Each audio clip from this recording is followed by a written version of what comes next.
Okay, it seems that we are live. Hello, everyone, and welcome to today's webinar hosted by Specim. It's great to see so many of you joining us from different fields of research and industry. We're really excited to share insights on surface and coating layer thickness measurement with hyperspectral imaging. My name is Harri Karppinen. I'm the marketing manager here at Specim, and I will be your host and moderator today. Before we begin, a few quick housekeeping notes. The session will last about 45 minutes, and we'll have a Q&A session in the end for your questions. You can submit your questions at any time using the chat box, and we'll address them at the end, some even during the presentations. During this session, we will run a few polls, and we'd appreciate your participation. The presentation materials will be shared with you at the end, and a recording of this webinar will be shared with you afterwards. And then about the agenda. Here's what we will cover today. First, we will have a short introduction to Specim and our hyperspectral camera portfolio by Mr. Gerhard Stanzel, our application specialist. Then our honored guest, Dr. Philip Wollman, the managing director of PVA Vision, takes the stage and shares his insights and experiences on surface and coating layer thickness inspection. And finally, we'll take your questions. With that, let's get started, and I'll hand it over to Gerhard. Go ahead. Thank you, Harri. So, welcome also from my side to this webinar. Thanks for attending. As Harri said, I'm application specialist at Specim, so mainly working with our cameras, going into application, making test measurements, feasibility studies, things like that. And we have our company slide about our typical applications, which include geology. So drill core scanning is one of the big applications where a wide wavelength range is typically used and needed. We also have special systems for that. Then a big part in research is, or even in the usage outdoors of our cameras, is in agriculture and vegetation. So plant phenotyping, health analysis, it can be done airborne by remote sensing or on the ground. So this is one of the big application areas where our cameras and systems are used for.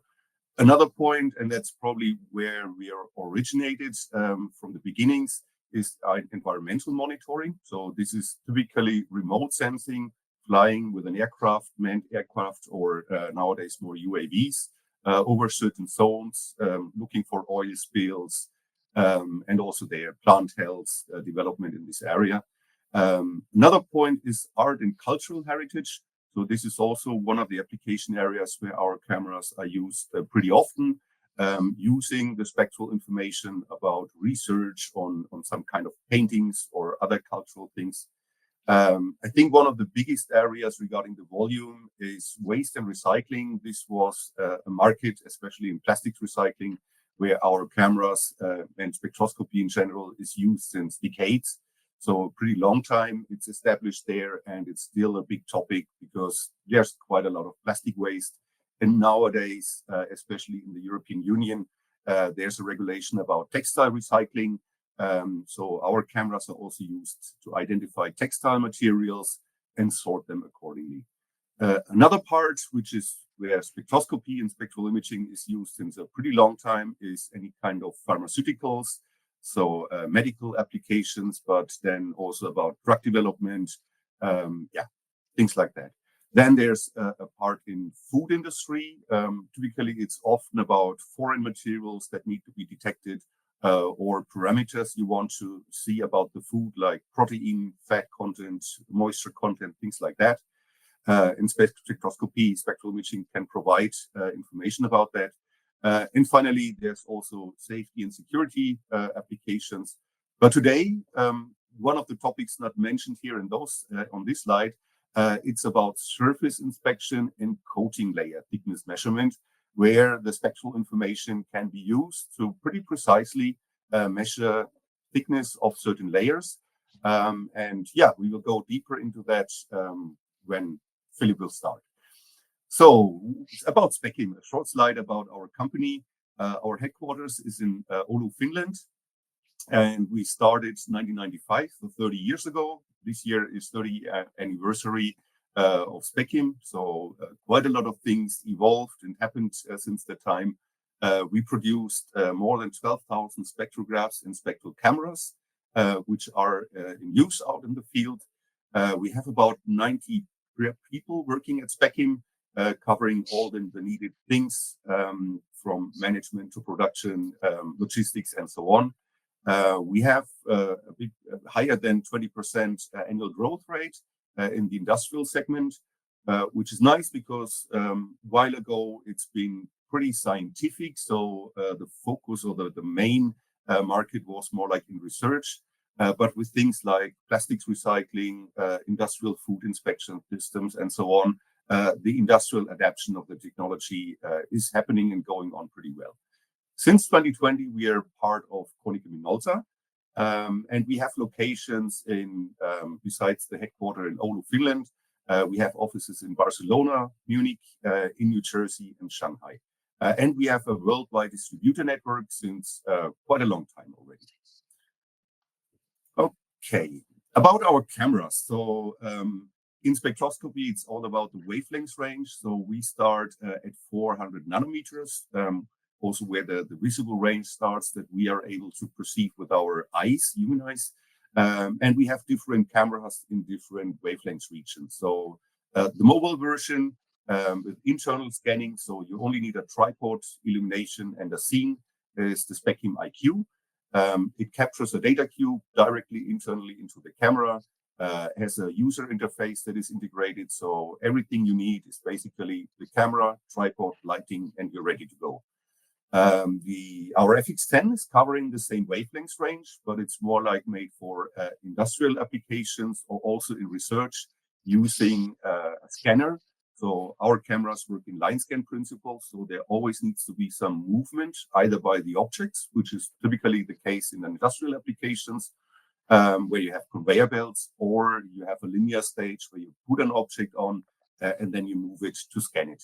For the IQ, the scanning is internal. So outside of the camera, there's no need for any movement. Then we have airborne versions, the AFX series, the airborne series, which have an integrated computer, data acquisition, GNSS IMU units to localize and to record any movements of the UAV during the flight. And as such, our specialized system, the CISO ROC, which is mainly made for drill core scanning. And for these, there are multiple cameras typical in there, depending a bit on which minerals have to be addressed. But there, the sphere and the long wave infrared range is important for those geology applications. Finally, there's also the Phoenix. This combines the visible and the sphere range into one system with one optics. And that's one of the products that we are originated from. It was used a lot in airborne remote sensing, but it's also for lab and ground use. Yeah, the cameras extend into the NIR and sphere range. So NIR for us is the range up to 1.7 micrometer typically, and sphere is up to 2.5 micron. This comes with different sensors and detector technology. Also for the NIR range, there's an airborne version, the AFX17. And then it's not too often to find on the market. We are also offering a product in midwave infrared range, which is the Specim FX50. And even go into the long wave infrared range with the FX120, which is pretty specialized in this wavelength region.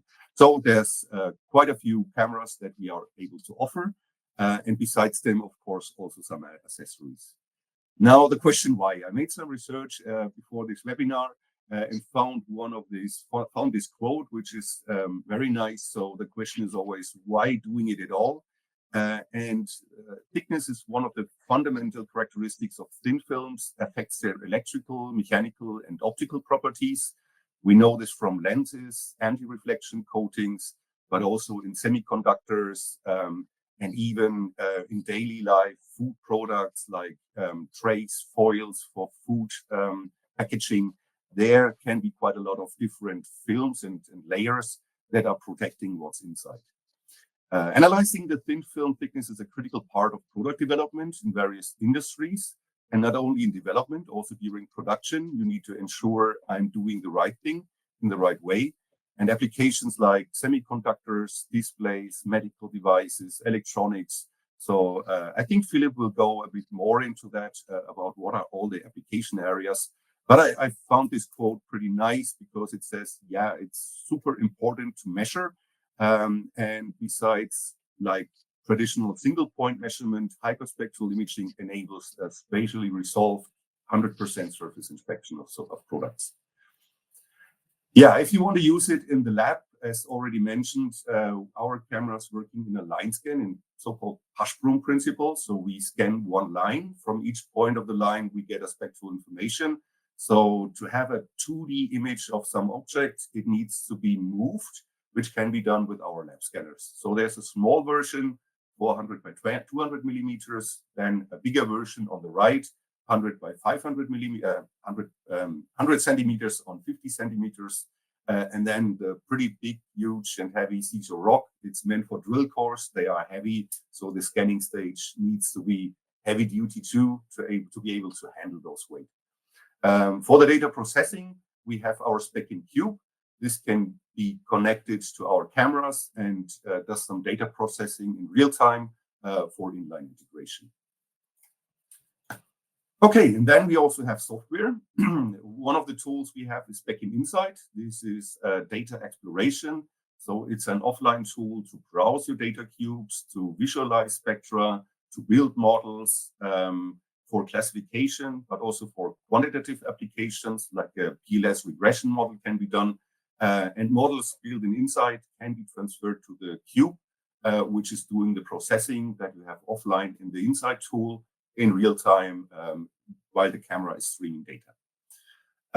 Yeah, and it's Specim Insight is part of the Specim One spectral imaging platform. So Specim One combines the Insight software with the cube and our cameras so that we have one package that works well with each other. We also have our Lumo family tools. So this is basically a tool that also can control the scanner movement or just recording data. Which is the case if you're putting it on a conveyor belt, if none of our scanners are used. This is for data acquisition only and some basic pre-processing like reflectance calculation, applying radiometric calibrations, but it's mainly a data recorder. The exploration tool is Insight from our side. But then it's, our tool is more like general purpose for visualization and working with spectral data. So when it comes into more dedicated applications like the surface inspection, or especially when you work with interference signals, then for dedicated applications, there's typically a dedicated software needed. And also for this, I'm sure Philip will get into it and explain a bit what PVA Vision is doing here.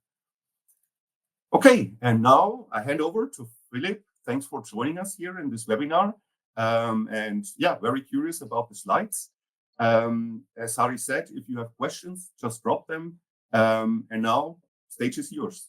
Thank you, Philip.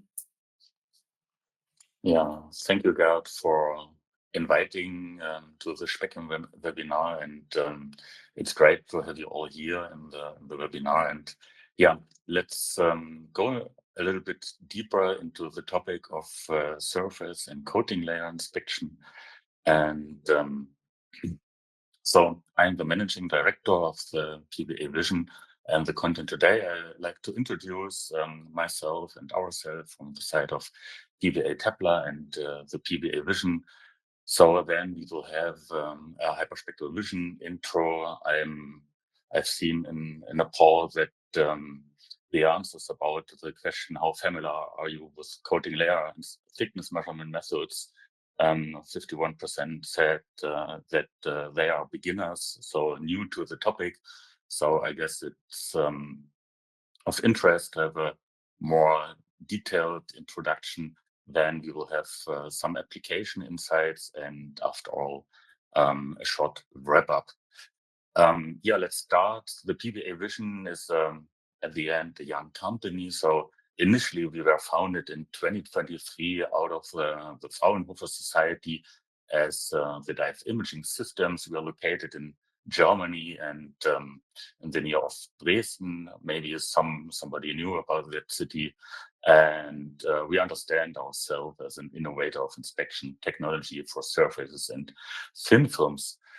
So the PVA Tapla became aware of the dive imaging systems at the end of last year, and since this spring, we are part of the PVA Tapla, a little bit larger German company with around 1,000 employees worldwide, and we were renamed to PVA Vision, and yeah, that's where we are and where we come from. So the topic itself, hyperspectral imaging, started. The story begins in 2012 with a so-called starter kit setup. We bought that and started to playing around. One of the institute's focus at this time was coatings and thin layers out of PVD and CVD coatings, and we started to trying to get some useful data out of this, but we recognized soon that that wasn't possible, and so we started our own developments, integrating with every step this hyperspectral cameras and all the lighting stuff and so on, even more into the machines, and to come up at the end with fully integrated machines, which can be used by just a small button with a defined preset. So that is now able to have that for operators ready, and nobody has to think about the instrumentation of the lighting, and is everything correct, and this is set up appropriate to the application I want to tackle.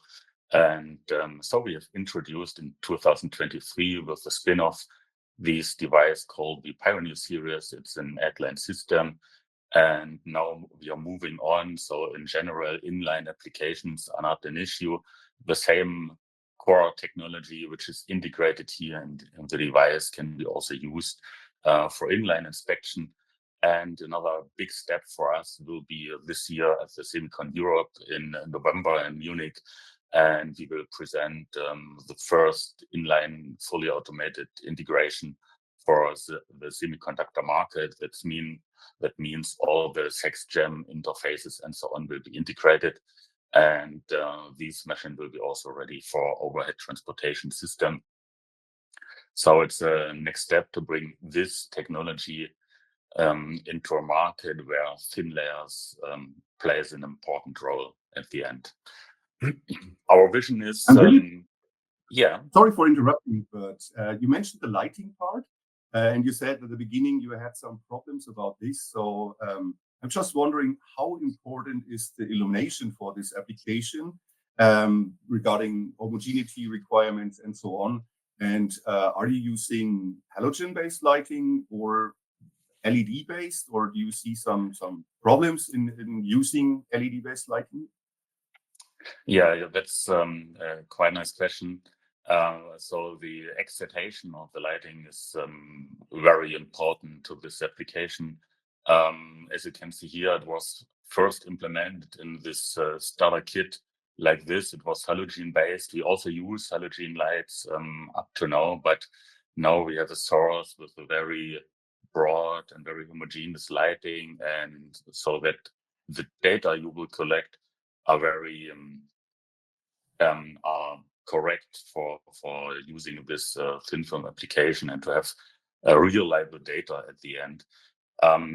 The second thing you can use is LED-based lighting. There were several developments in the past years to integrate LED-based lighting and to have a very broad distribution in general. As you may know, LEDs are mostly consist of a blue, a red, and a green one, and but you need a complete spectrum, maybe as the sun gives to the earth, and that's not that easy for LEDs, but it's also possible to have LED-based lighting, and with this LED-based lighting you can avoid heating of the samples and so on.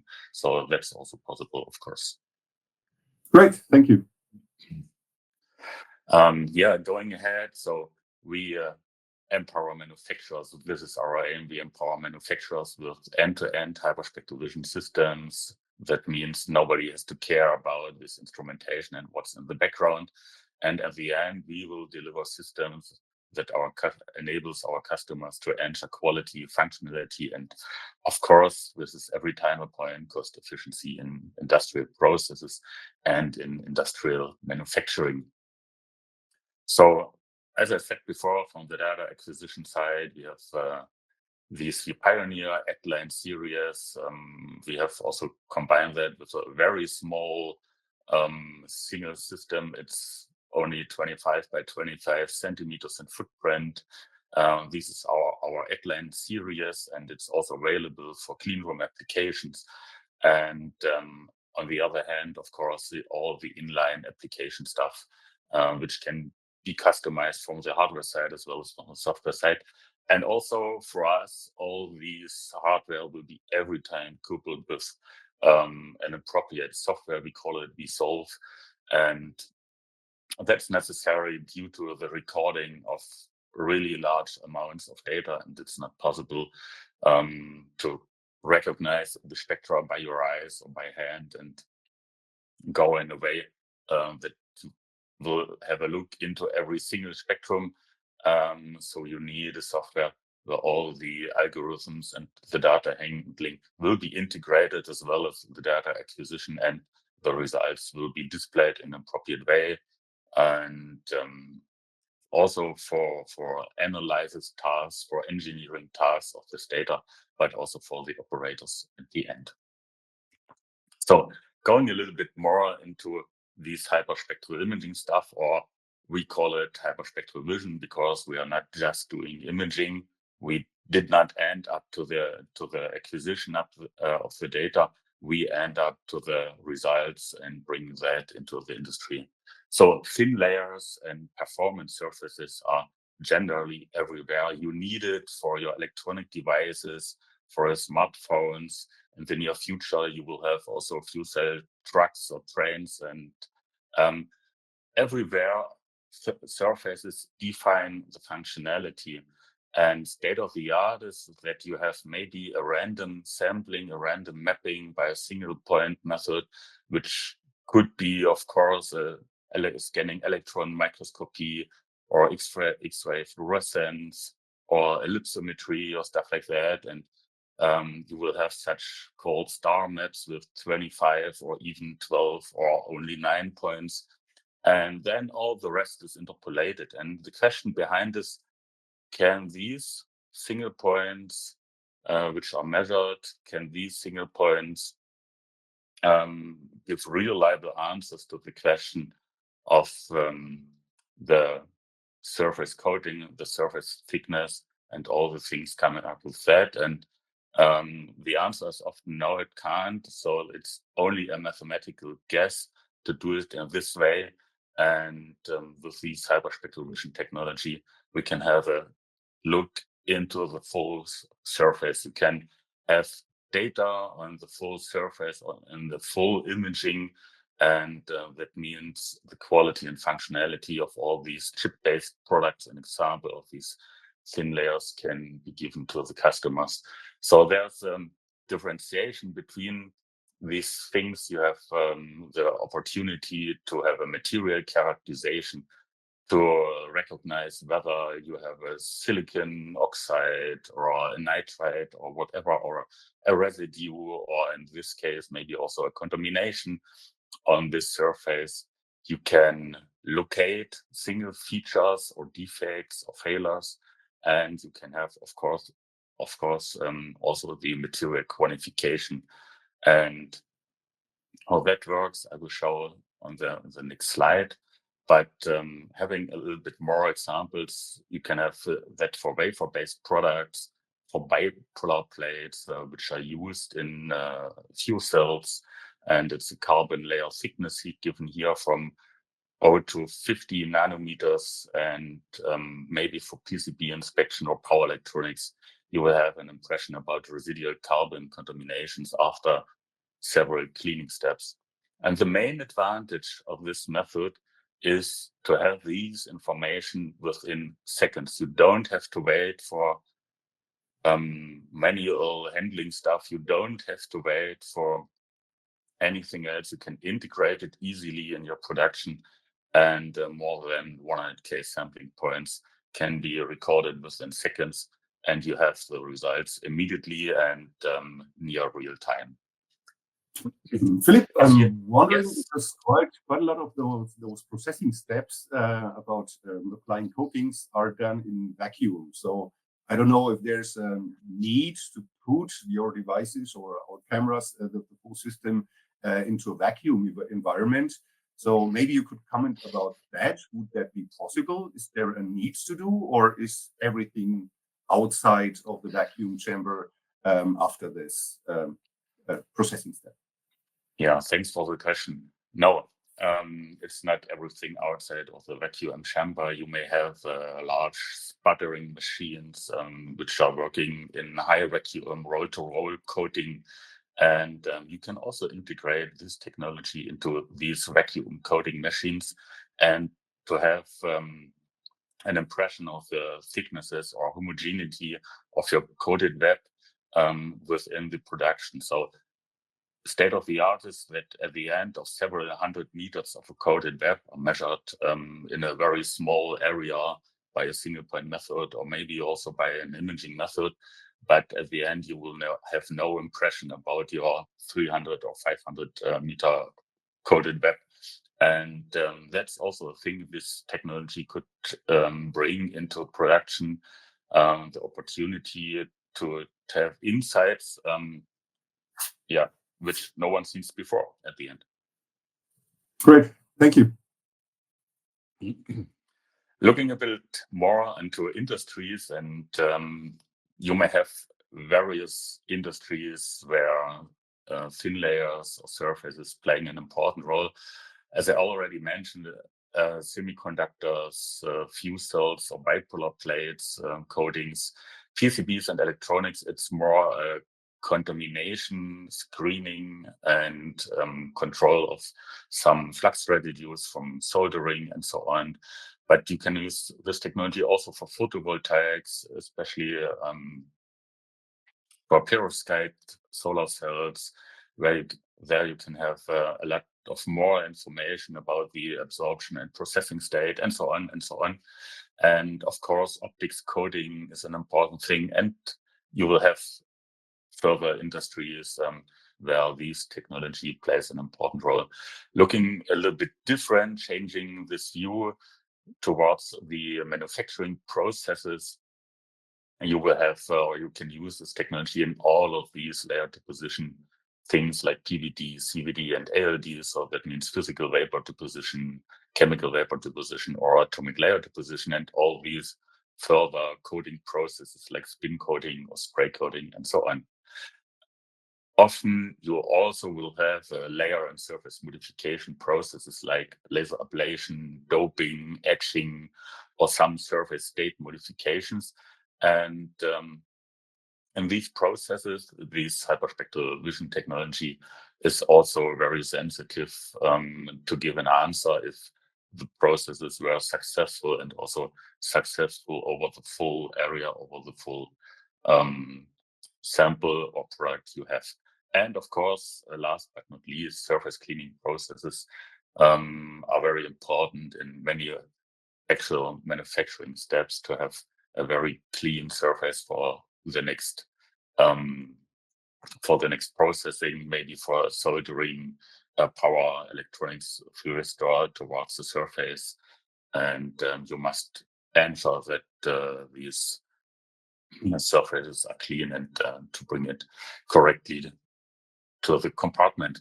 So, but now having a look into more how it works, and you will have hyperspectral vision, hyperspectral imaging will work in general as a push broom scanning method. That means you have a line scan here, and then the sample or camera is moved.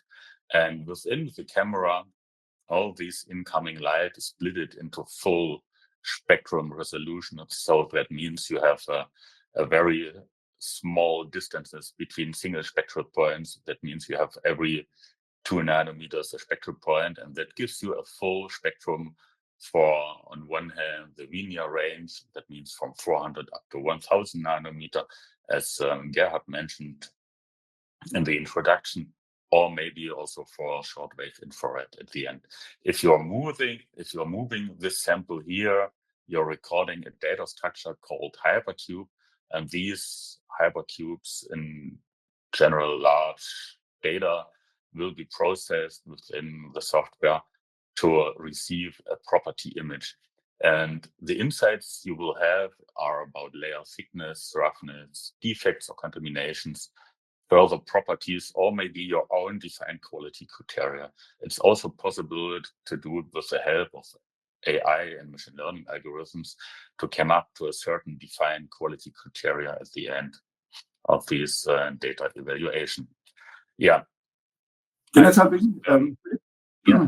Sorry for interrupting. I wondered about what are the typical spatial resolutions that you can achieve? So I think especially wafers are standardized in diameter. And then when it comes to thickness, of course, also what is the typical resolution that you can achieve in thickness? Like going down to nanometers or up to micrometers, or just to get a rough idea. And then, yeah, what's the typical field of view of a system? So I think this is adapted to wafer sizes, but there might be other applications like, roll-to-roll inspection systems that you mentioned. So what are like the minimum, maximum values that you can achieve?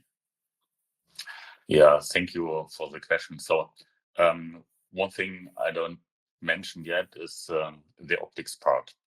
It is here this drawing like a normal lens, and this lens can be configured to your field of view. That means if you have a wafer macro inspection, you will have a field of view of 300 millimeters. So in general, you will have 1000 pixel for the special resolution at the detector, and this ends up in 300 microns resolution. And now the question is, could it be changed? And of course, you can change the lens, you can bring it into this former mentioned roll-to-roll coating. It was at 600 millimeter. We did one example for a sputtering machine. Then you use a certain optics, which gives you the opportunity to have a certain field of view of 600 millimeter. Or you change these optics by a microscope, and then you can have a special resolution down to submicron. So nearly everything is possible at the end. And it's every time tailored to the needs of a certain customer. And the second part of the question, what's about the thickness resolution? I will show a slide to you, but the message in before is, you can have it from a single nanometer up to several hundred of microns. So these are the typical ranges where this hyperspectral vision technology works best for. And the resolution between some or the same layer with a certain thickness, difference is at below 1 nanometer, I would say. The resolution, it's better 1 nanometer. It's very sensitive, but why it is in that way, I will explain later on. Thank you. Yeah, going ahead, hyperspectral imaging and hyperspectral vision is a combination, of course, from the spectral side and an imaging side. I choose a very common sample here to show that. So you have a single imaging for every wavelength.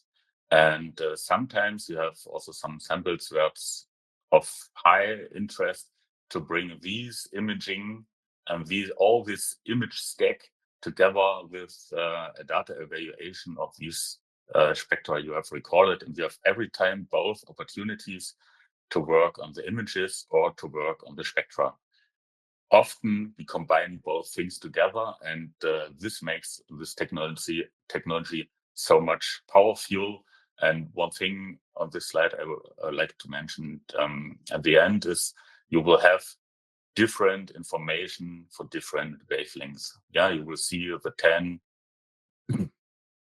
is not more visible in the infrared wavelengths, but you will have certain further features visible here. And that's the thing you cannot recognize by normal imaging or with your eyes. So it's a very great thing to use this technology further to bring that a little bit more into front, the difference between normal machine vision methods and these hyperspectral vision.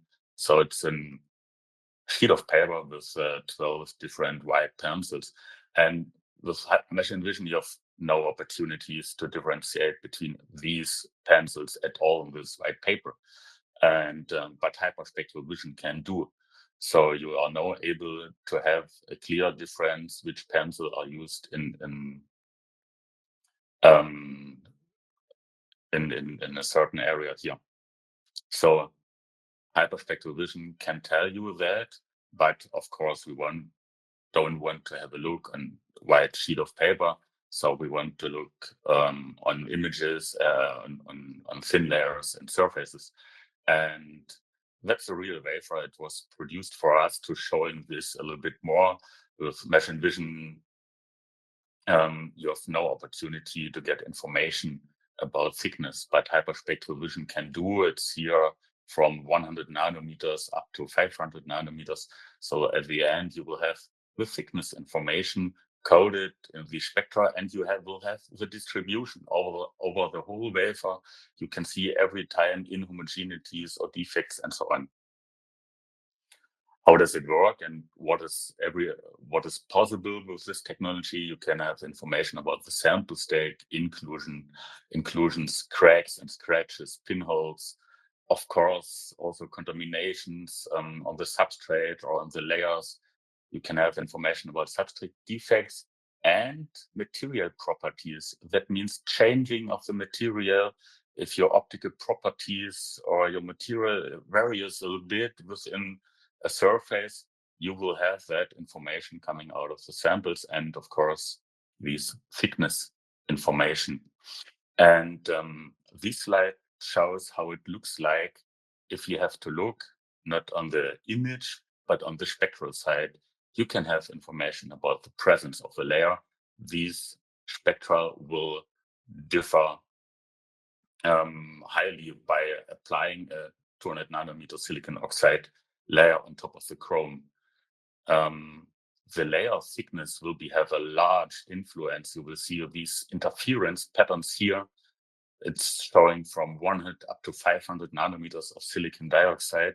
These interference patterns can be evaluated in a physical way. You can use these interference patterns also for, we call it soft modeling. That means machine learning and AI algorithms.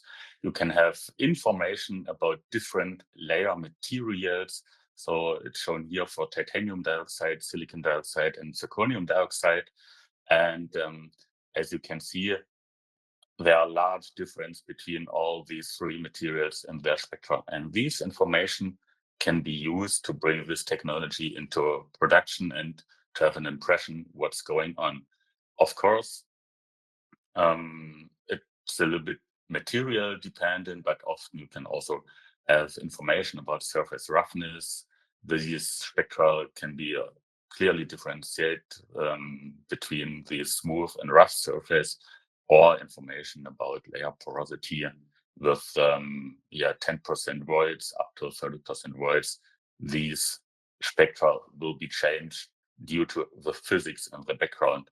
So it's not highly magic, it's just physics to bring this evaluation to the customer at the end. But this is the power of hyperspectral vision for these layer coatings and for surface information. So as I said before, we can have layer thicknesses from nanometers up to micrometers. We can have a material qualification for different kind of materials. We can have insights about cleanliness, geometrical features, of course, coming out of the imagings or the images at the end, not really from the spectra, but from the images. You can have impression of the surface states. You can correlate these hyperspectral vision measurements. An example, to contact angles method, where you bring a water drop on a surface and you will measure an angle by observation. You can have it in a non-contact, non-invasive way by hyperspectral vision, or you can have insights about material and sample properties, also for chemical, electrical, and optical properties as well. Having a closer look on some more examples here. Please don't worry about, or I'm a little bit sorry about the text here. It's more for you to have afterwards the information about the samples and to can have a closer look what's going on here and why we did that. So this is real world example from semiconductor industry. In general, you will have a 9-point mapping through this wafer, and that's it from the quality control side at the end. And as you can see here, it was a spin coating process of this resist, and you have some obstacles on the wafer varying in the layer thickness of the resist from 970 up to 990 nanometers. And the resolution of these 20 nanometers in thickness is quite high here. For the industry, fuel cells, bipolar plates, this, I have to say, this bipolar plates was also manufactured for us. In general, industry is working between 50 and 100 nanometers at the moment of these graphite-like carbon layer for anti-corrosion purposes. And but I like to show you what is possible. You can see clearly the difference, and every single step, these layer thickness increases here. And that means you will have at the end full control of your process, and it's even possible to have a full production into these, to have a full inspection. Okay, the stream was lost for a second. Can you hear me, Gerhard? Yes, still working. Okay. Thanks a lot. So you can have, on one hand, maybe a random sampling, but for the full surface and for every 10th or 100th of these bipolar plates, but you can also integrate this technology into your production process and to have insights about every single bipolar plate at the end. Third thing is about power electronics cleanliness. We have seen a lot of applications in this field. It's about corrosion, oxidation processes, residues on the surface. And the business model behind this is rather easy. These power electronics compartments or modules are quite expensive. And if you go to the next soldering step, you have to ensure that your soldering process will be successful at the end. And to be sure to ensure these cleanliness, you can have insights, or these insights can be given by hyperspectral vision. And as we know, it's not possible to have this with any certain other inspection method at the moment. Philip, is this also based on an interference signal? So the semiconductor example you just showed?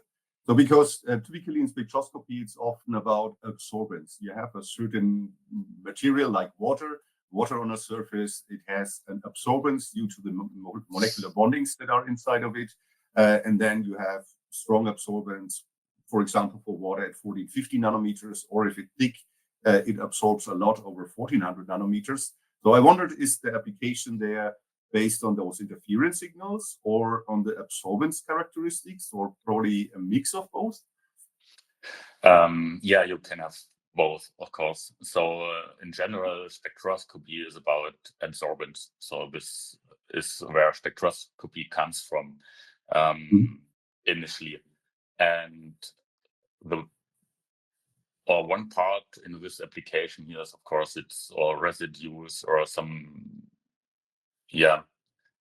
substrate failures and so on will be due to absorbance and not due to interference spectra.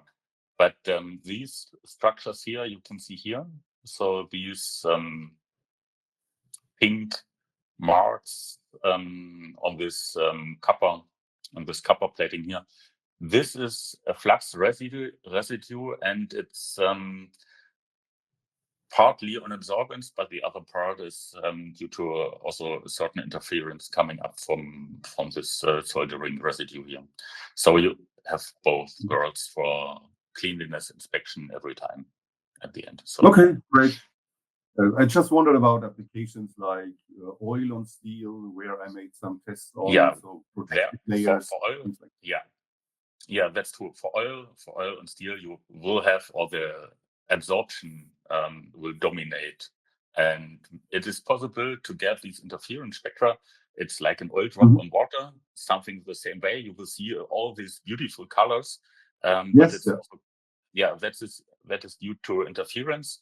Yeah. But if the oil will be too thick, then you have, of course, only the absorption effect.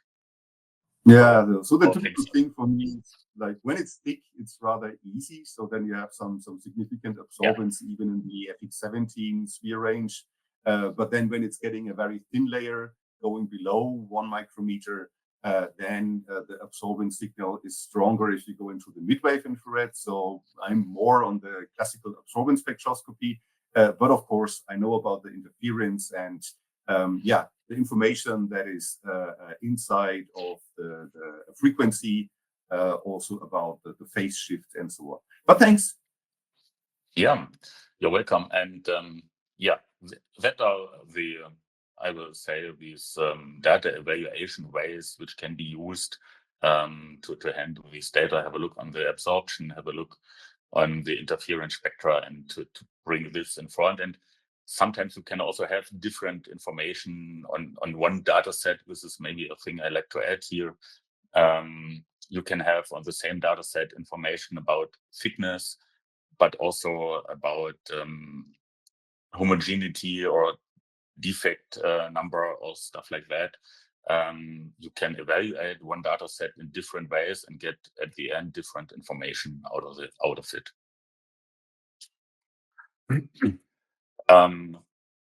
I like to mention that, of course, also these examples here are non-exhaustive, and we have a lot of more we can have with hyperspectral vision, production control of perovskite, PV. You can have information about layer thicknesses, about annealing states, the absorption edge, and so on and so on. You can have information about this was mentioned due to Gerhard's question about the vacuum application. It's a roll-to-roll inline inspection. This image also belongs to this coded web. It shows the thickness of the ZTO layer here, and with the web winding direction. And as you can see clearly, at the edges of these web, the coding thickness were not appropriate. Were not appropriate. And so this was not only this single layer, it was a 4-layer stack. And with hyperspectral vision, you can have, not every time, it is a little bit material dependent, but in this application, we can have insights about every single layer on this coded web at the end. You can inspect, of course, steel coatings or modifications. So that means also if you have laser scribing processes or stuff like that, you will see these surface modifications by hyperspectral vision. And of course, all these cleanliness and layer stuff can be also used for metallic substrates. And one thing we did actually within a larger project is powder monitoring for additive manufacturing. So that means the manufacturing of metal parts, and you will use this powder in a circle. So you will reuse this metallic powder, but you will have oxidation processes and agglomeration processes. And this brings this powder to a critical level to have it the next reuse cycle, or to bring it in for the next reuse cycle. And you can prevent or ensure your quality also with hyperspectral vision for this powder inspection at the end. So I'm sure that you can imagine a lot of more examples where this technology can have impact also on your industrial processes. And we will be very interested to learn more about your examples or your tasks in your production processes. We are convinced at the PVA Vision that this hyperspectral vision technology will replace state-of-the-art technology. So that means single-point methods like ellipsometry, microscopy methods, spectroscopy within semiconductor manufacturing. We have seen a lot of FTIR measurements, for examples. For the bipolar plate, state-of-the-art is a glow discharge, optical emission spectroscopy, and all these things could be replaced by hyperspectral vision because there are three really great advantages for this technology. So it's comprehensive. You can get or acquire so much information about your samples. You can have so much information about your manufacturing process and your quality. This overall technology is non-invasive, so that means nothing is destroyed. It's only optical radiation, invisible and shortwave infrared range up to 2.5 microns for us. And it's very fast. A full 300 millimeter wafer can be measured within 20 seconds, and you have the results in time and can use it for the certain further processing steps. And hopefully I've shown that on the slides before, this hyperspectral vision method can be used very universally due or for a wide spectrum of applications and also industries and manufacturing processes. Why we are here today is that we are integrating, of course, Specim's really great cameras into our systems, and we can give you the full services from piloting or feasibility studies up to all the devices and implementation stuff, and at the end, of course, to maintenance and further things which are necessary for your production. And of course, all these series shown here, our machines and devices, can be a customer-specific solution tailored to your needs. And with this, I'd like to end up. Thank you for your audience, and it was really great to be here today. And thanks again to Specim to have the opportunity for this talk. Thank you, Philipp.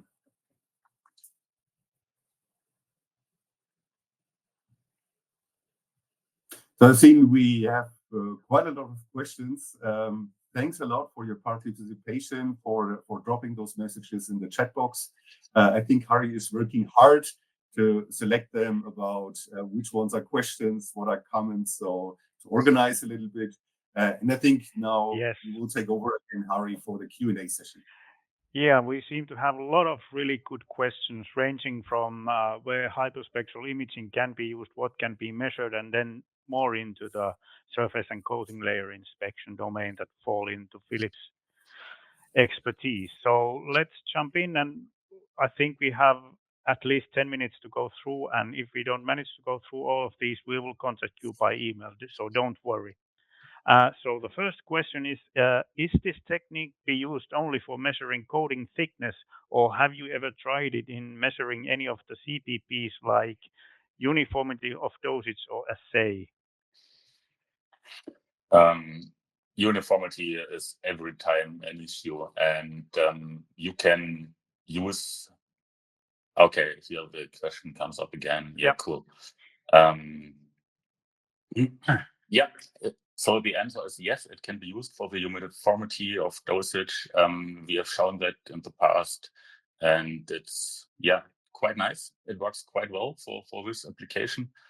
And uniformity is every time a task for customers, and this is one of the main advantages coming out of this technology and the use of this technology, to have information about the full surface. And then if you have a full surface, not only mapping, but a full surface scan, a full surface inspection, you can every time have information about uniformity.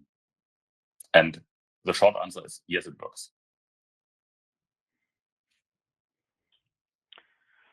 Okay, and then the next question is that doing research about disease detection on apple trees, I would like to get advice which camera is the best to be used on field to try to find the spectral signature of specific diseases. I think this is for Gerhard.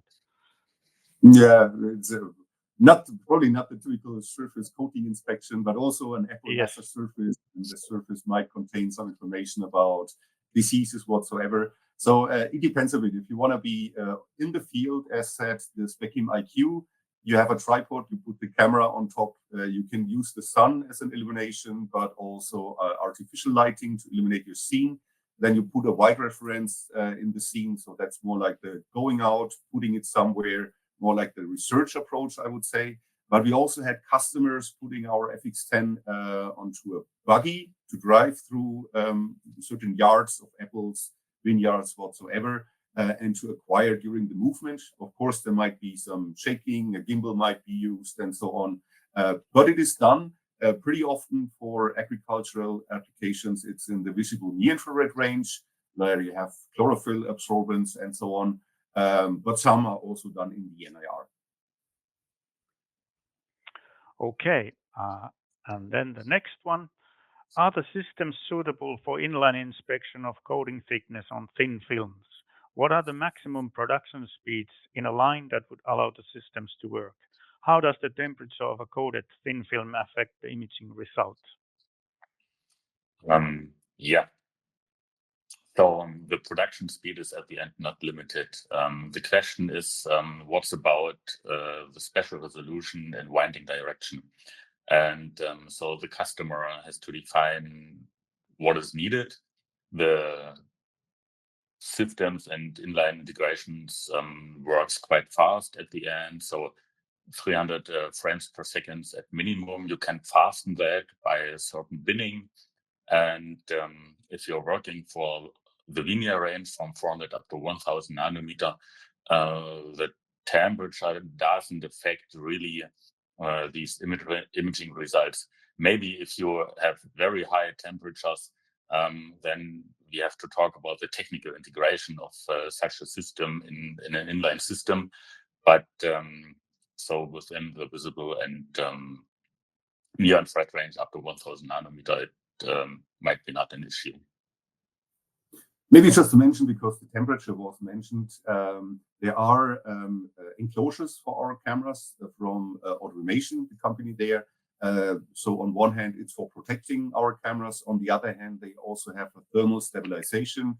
So for applications where the ambient temperature is exceeding the range that our cameras are specified for, then you can use those enclosures either in freezing environment below zero, or when it's getting hot, like 50, 60, 70 degrees. Yeah, so that's a possibility to deal with that. Just to add. Okay, the next question. Looking to replace the magnetic induction eddy current method for the thick tungsten carbide layers of about 0.3 millimeter thickness on stainless steel. Any chance that my application may fit to the presentation? Yeah, that's a very interesting question. In the same way as the interferences can be evaluated in a physics-based way to end up with the thickness, the spectral information can be used to determine free electrons, and that means it is possible in general to have impressions about the surface conductivity pixel resolution and to replace eddy current method. As I remember correctly, we have not done that for tungsten carbide layers in before, but my first impression is there's a chance, and we can have a look on that. I think for some point, it was also, I think, asked at some point. So there is one thing where you need the interference, and of course, to have this interference signal, the light needs to penetrate the coating layer. This is for the thickness measurement. If it's for surface inspection only, then it's different. Then you can also use the spectral information that is just reflected from the surface. There's always scattering and absorbance, and this is what can be used for the evaluation. But in general, for this working principle of the interference, there needs to be an interference signal, so the light needs to penetrate. Thinking about things like silicon, for example, it's not transparent in the visible range, but this would be an application where you can go into the NIR above 1000 nanometers, a silicon layer is transparent, and so this principle works again. Okay, here's a quick question. I think this is for Gerhard. Is it possible to make applications using Specim inside a cube system? Yes. Very short answer would be yes. The thing is, as our topic is now about like also interference evaluation, and Philip showed already how the spectral shapes are depending on the coating thickness and so on. So I have to say, regarding coating thickness evaluation, we have projects and we also work together with PVA Vision. But in our inside software, there is no special function so far about evaluating these interferences. And you also need to put in the refractive index of the material so that the calculation works. So that's not a function inside there. When it comes to absorbance-based spectroscopy, that is possible. So we use PLS-based models in inside, which can be transferred to the cube. And everything that works based on these PLS things, so linear regression, but also classification is possible. But specifically for these interference things, at the moment, at least, there's no function. Yes. Next one. Does the X resolution impact Z resolution? No. We have, That was even shorter answer. Okay.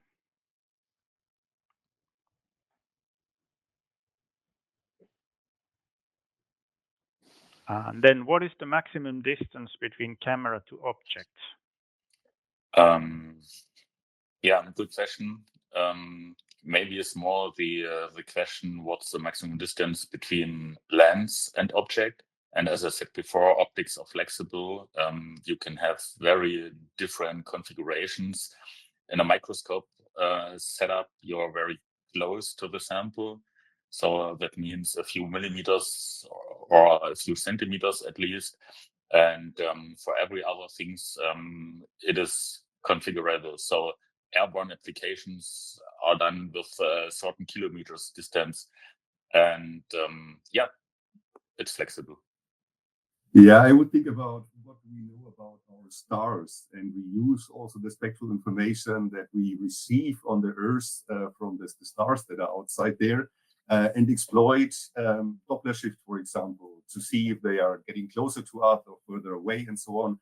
And then I would say it's basically kind of unlimited. Of course, the light needs to reach the camera. If it takes 1,000 years to do so, it's far away, but it still works. Maybe one addition to that, in our systems, we have to be relatively close to the samples or to the production with the excitation, with the lighting. So that's the need to gather these interference spectra and to ensure data quality. Okay, next question. Is there any limitation for thin layer thickness measurements, solid colors, metallic color layers, etc.? Yes, it is. If the absorption is too high in the layer, you have no chance to penetrate. And as Gerhard said before, then you won't get any reflection of the next interface, and then you have no interference signal and maybe no opportunity to end up with thin layer thickness. So metals are only suitable up to 20 nanometers. So that means thin gold, silver, and whatever layers can be investigated with this technology. But if you have a solid metal block at the end as a substrate material, then it's of course not possible to have any information about that. And same thing is it for maybe solid colors. I don't know if they have organic dyes, then it's even better. If you have solid colors with maybe titanium dioxide pigments, then you end up very quickly in these layer thicknesses. But you can always have information about homogeneity of the surface. That's every time possible. Yeah, again, here, I think the light needs to penetrate to be able to use spectroscopy. So if you have a paint that is like a car paint, you want to know the thickness, where you typically have something like eddy current-based methods whatsoever. The light is not penetrating through this paint layer. So in some cases, like the silicon, it can work just going into a different range. But in other cases, like solid paints on cars, whatever objects, there it's more like the traditional methods that are used still to evaluate how thick is a paint layer on a car part, for example.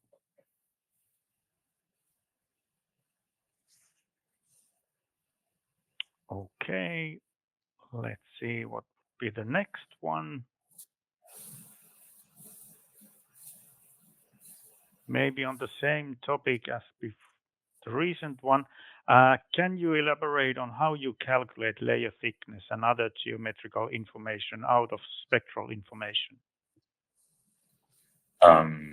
Yeah, you can have, as I said before, physics modeling directly on the spectra to evaluate layer thickness, but you can also train machine learning models like regression algorithms, or we will have also some further methods to calculate layer thickness, and geometrical information can be evaluated via normal image analysis algorithms at the end.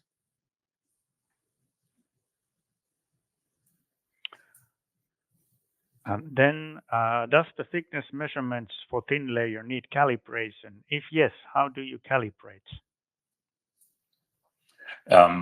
Yeah, mainly dark and white reference are used for calibrate these measurements. So that means from the spectral side of view, you have to bring in this information for reliable data. It is integrated in our systems. You don't have to care about, and that's the answer from my side. Yeah, I think I would interpret it more like, do you have to have a known reference sample? Like this is a sample, a calibration sample where you know this is 10, 20, 50 nanometers. It's measured with another method whatsoever. And do you need necessarily those samples to calibrate the system so that the thickness evaluation is correct? So from my point of view, for the interference-based method, you need the refractive index. That's, of course, an important thing. But then you count the periods of your interference signal, and then it's more like mathematics. So, of course, you should do an evaluation if your measurement is right. So there are those thickness samples that can be used as like gold standards about, I know exactly about this sample to evaluate, is the machine working right? When it comes to things like the applications oil on steel, where it's more about the absorbance signal, then you need to know known samples. And typically it's referred to some other methods, so wash by weight. So you have a known size of a plate, a steel plate, you measure the weight, you apply oil, it's then 0. whatever grams more heavy. And depending on the size, you calculate the thickness. Of course, there's no spatial information. It's just a single value on the weight, so it might not be perfect, but it's something that you can see in the field and which is an established method. So I would say for the absorbance, yes, you need known samples, but for the interference, you need to evaluate it. You need the refractive index, but then it's more math. But maybe you want to comment, Philip. Oh, no, I guess it's okay so far. Okay, great. Okay. I think we have still time for a couple of questions, maybe 3. So let's jump in. How can you differentiate surface contamination from surface roughness just based on spectral informal? Yeah, that's about the variation of the spectra. So if you have such an application, you can have information about your material system, about the thin layer, about the thicknesses, and then you can model the spectra regarding surface roughness. Surface contaminations are often completely different due to material issues or to a certain further material, and that means your spectrum will change drastically. And yeah, on this way, you can differentiate between surface roughness and surface contaminations. I would also say that if you have a contamination like the flux residues that you had for the PCBs, then they have some kind of different behavior compared to roughness influence, which is there's always the influence. If you have a certain roughness, you have more scattering. So there's always absorbance and scattering coming with it. But then there's also the interference, which is a bit of a separate. The reflection will change every time if you have a certain contamination. So it's different from the material itself and from the material's roughness.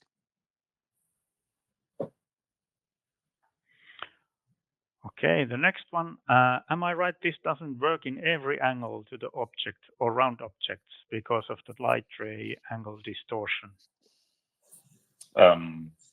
Yeah, that's a very good question. And in general, you're right. We have also some work done in the past implementing this technology on robots to avoid this issue. So to have a look on every side of the samples or the product, and in general that's possible.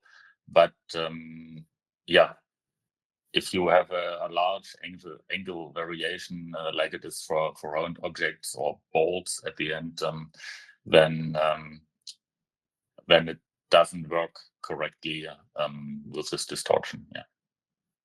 Yeah, I would also say if you have something like a cylinder where you only scan a line and you can rotate the cylinder, that's possible. If you have a sphere, then yeah, it's getting tricky. Yeah, but if you have information about this here, you can also compensate about this. So the information itself is not wrong. So it's only about the information used for data evaluation. Yeah, and probably you need a certain distance to the object so that the lighting works well and so on. So it might not be so super many round objects for this application. So fortunately, there are quite a lot of flat things or like cylindrical ones. But yeah, there's always for sure one object that is tricky and where you come to limits. Okay, and then it's time for the last question. Can a thickness of a corrosion metal be measured, or just porous layers are more detectable?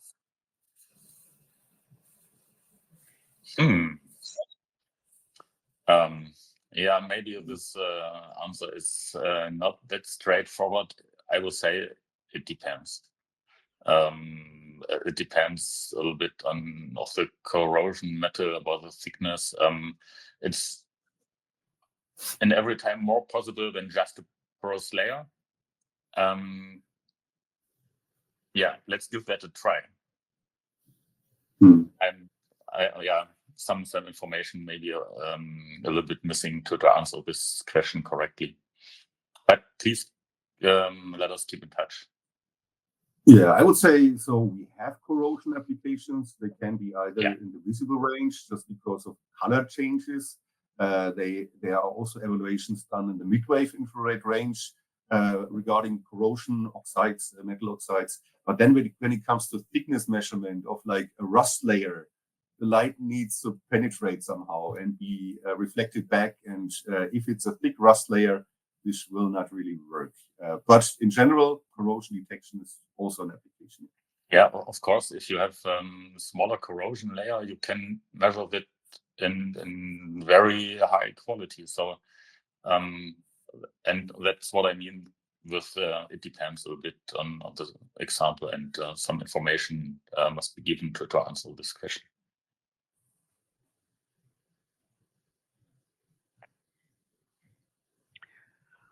Okay, I think this sums it up for today. So thank you once again for joining us today.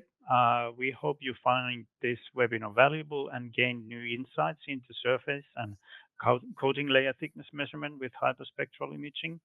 A quick reminder, the presentation materials are now available and the recording will be shared with you after the session. And if we didn't answer your question, thank you for the questions. There were lots of questions. I will follow up with you by email.